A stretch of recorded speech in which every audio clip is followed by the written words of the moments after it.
কে বলবে এই ছেলে নিজেই তার মায়ের হত্যাকারী? নৃশংসভাবে নিজের গর্ভধারিণী মাকে হত্যা করে ডিপ ফ্রিজে লুকিয়ে রেখে নির্লিপ্তভাবে এভাবেই সবার সাথে কথা বলছিলেন ১৯ বছর বয়সী মাদ্রাসা পড়ুয়া ছেলে সাদ বিন আজিজার রহমান। দাবি করেছিলেন ডাকাতেরা হত্যা করেছে তার মাকে।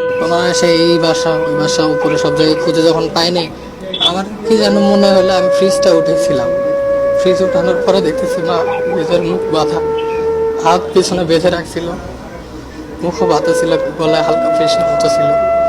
ওখান থেকে তো বের করে নিয়ে আমরা হসপিটালে গেছি।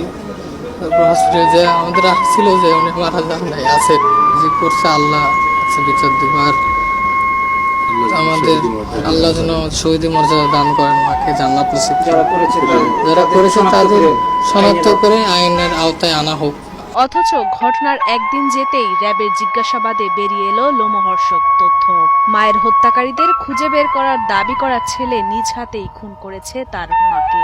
র্যাবের কাছে দেওয়া জবানবন্দিতে তিনি স্বীকার করেন, প্রেমে বাধা আর হাত খরচের টাকা না দেয়ায় পরিকল্পনা মাফিক ঠান্ডা মাথায় নিজের হাতে তার মাকে শ্বাসরোধে হত্যা করেছেন তিনি।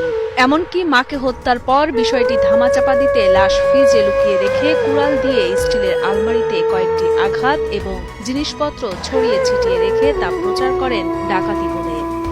মানে ছোট ছেলে সে বলে তার একটি প্রেম ঘটিত সম্পর্ক ছিল এবং তার যেই উঠতি বয়স, তার কিছু হাত খরচের বিষয় ছিল এবং আমরা টেকনোলজির মাধ্যমেও কিছু জানতে পেরেছি তার কিছু ট্রানজ্যাকশনের বিষয় ছিল, টাকা পয়সা লেনদেন ছিল।